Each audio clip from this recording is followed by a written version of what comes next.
Hello दोस्तों, मैं ओम शर्मा आप सभी का स्वागत करता हूं हमारे YouTube channel the A1 study पर। तो जैसा कि आप लोग को पता है कि वक्फ बोर्ड को भंग क्या हुआ है, काफ़ी ज़्यादा ऐसी न्यूज़ सामने निकल के आई है, काफ़ी ज़्यादा न्यूज़ वायरल हुई है कि आंध्र प्रदेश के अंदर वक्फ बोर्ड को भंग कर दिया है। और इसकी वास्तविकता क्या है वो भी बताएंगे, और ये समाप्त हुआ है या भंग हुआ है, दोनों पर अपडेट करेंगे। तो सबसे पहले ये हमारा टेलीग्राम, ये इसका स्कैन कोड, आप इसको स्कैन करके हमारे टेलीग्राम लिंक से जुड़ सकते हो।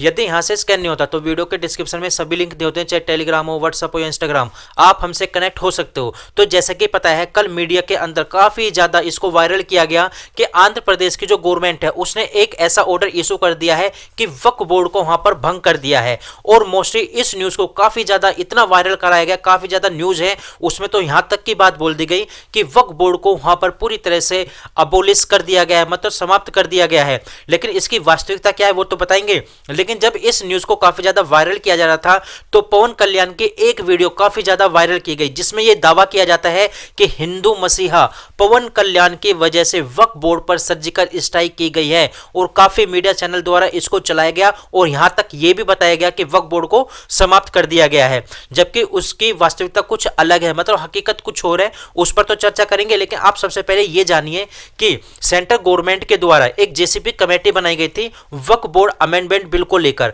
अब उस पर क्या हो रहा है, तो उस पर देखा जाए उसका जो एक्सटेंशन है, उसका जो कार्यकाल है, उसको एक्सटेंड कर दिया गया है। मतलब एक्सटेंड तो कर दिया गया, क्यों कर दिया गया? क्योंकि विपक्ष के द्वारा संसद के अंदर काफी ज्यादा हल्ला शोर शराबा किया गया था, जिसके कारण सरकार को विपक्ष के आगे झुकना ही पड़ा और उसका कार्यकाल बढ़ा दिया गया। मतलब अब जेसीपी का कार्यकाल बढ़ाकर फरवरी तक कर दिया गया। अब वो जब बजट सेशन होगा उसमें इस रिपोर्ट को पेश किया जाएगा। अब इतने में जेसीबी क्या करेगी, तो जेसीपी के जो जगदंबिका पाल, उन्होंने पहले ये काफी ज्यादा दावा किया था कि इसका एक्सटेंशन बढ़ाने की कोई जरूरत नहीं है, कि इसका कार्यकाल बढ़ाया जाए ना बढ़ाया जाए, लेकिन विपक्ष के रवैयों को देख के ऐसे बढ़ाया गया। लेकिन अब इस समय जो जगदंबिका पाल है, जेसीपी कमेटी के अध्यक्ष है, उनका यह दावा किया जा रहा है इस समय के अंदर जो पार्लियामेंट्री पैनल है वो काफी ज्यादा ऐसी डिटेल निकाल रही है जो अनऑथोराइज्ड प्रॉपर्टी है, जो सेंट्रल गवर्नमेंट की या स्टेट गवर्नमेंट की है, उन पर वक्फ बोर्ड का दावा है, उनको निकालने का काम किया जा रहा है। और ये डिटेल निकाली जा रही है कि किन किन प्रॉपर्टी पर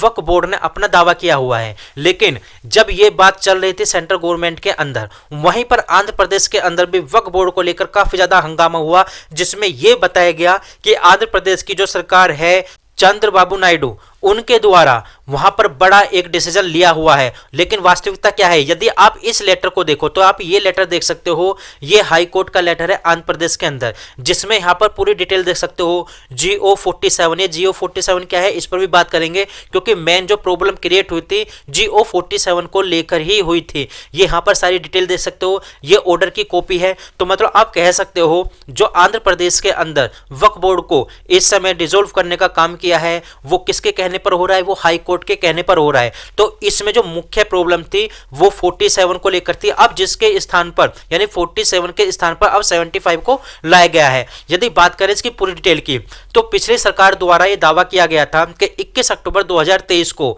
GO47 के तहत वक्फ बोर्ड में कई लोगों की नियुक्ति की गई थी। तो GO47 क्या है, यह है नियुक्ति से संबंधित, मतलब लोगों की नियुक्ति से संबंधित था। हालांकि इन नियुक्तियों को देखते हुए इसकी प्रक्रिया में काफी ज्यादा खामियां थी, जिसके आधार पर इसको हाई कोर्ट के अंदर चुनौती दी जाती है और हाई कोर्ट द्वारा इसमें हस्तक्षेप किया जाता है।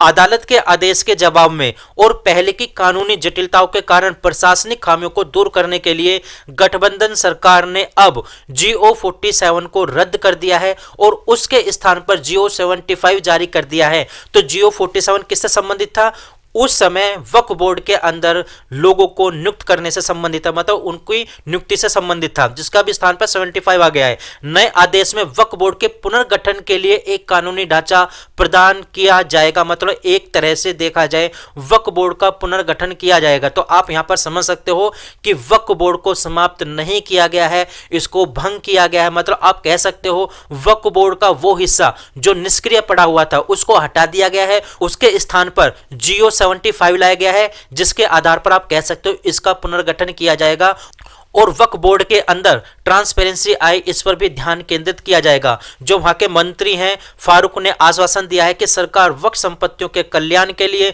उसके संरक्षण के लिए और उसके मैनेजमेंट के लिए पूरी तरह से प्रतिबद्ध रहेगी। उन्होंने जोर देकर कहा है कि चंद्रबाबू नायडू के नेतृत्व के अंदर गठबंधन सरकार वक्फ संपत्तियों के उचित प्रबंधन को सुनिश्चित करेगी। तो आप यहां पर कह सकते हो पूरी तरह से कि इसको समाप्त नहीं किया जा रहा है। लेकिन अब यहां पर देखा जाए ऐसी क्या प्रॉब्लम थी कि सरकार को इस प्रकार का एक्शन उठाना पड़ा। यदि इसके एक्शन की बात करें, मतलब इसको वापस लेने के क्या कारण थे, यदि उन पर चर्चा करें तो जो जियो 47 था इसके खिलाफ काफी ज्यादा, मतलब कह सकते हो लगभग 13 रिट याचिकाएं थी जो कोर्ट के अंदर दायर की गई थी। वहीं दूसरी तरफ शिया और सुन्नी समुदाय के जो स्कॉलर्स है उनका कोई भी रिप्रेजेंटेटिव नहीं था वक्फ बोर्ड के अंदर। बोर्ड में पूर्व सांसदों को शामिल नहीं किया गया था। वहीं देखा जाए जो बार काउंसलिंग श्रेणी है उसमें जूनियर अधिवक्ताओं को उचित मापदंडों के बिना चुना गया, जिसमें मामले दायर करने वाले जो वरिष्ठ अधिवक्ता हैं या वरिष्ठ लॉयर हैं उनके हितों का टकराव होना शुरू हो गया, जिस आधार पर यहां पे काफी ज्यादा मतभेद बनने लगे। और तो और वहां के जो एस.के. ख्वाजा के बोर्ड सदस्य के रूप में चुने जाने के खिलाफ जो कई शिकायतें मिली थी, खासकर मुतव्वली को लेकर, वहां पर उनकी कोई योग्यता नहीं थी कि मुतव्वली कौन होगा, ऐसे उनकी एबिलिटी क्या है। अभी मुतव्वली क्या है तो मैं बता देता हूं। जो जमीन का रक्षक माना जाता है उसकी देखरेख की जाती है जिसके अंडर में, उसको मुतव्वली कहा जाता है। तो इससे संबंधित कोई वहां पर इसकी एलिजिबिलिटी नहीं थी, कोई योग्यता नहीं थी। और विभिन्न अदालतों के मामलों के कारण अध्यक्ष का चुनाव नहीं हो पा रहा था, क्योंकि अदालत ने जो अध्यक्ष था उस पर पूरी तरह से प्रतिबंध लगा दिया था उसके चुनाव पर, मतलब एक तरह से रुकवा दिया था चुनाव।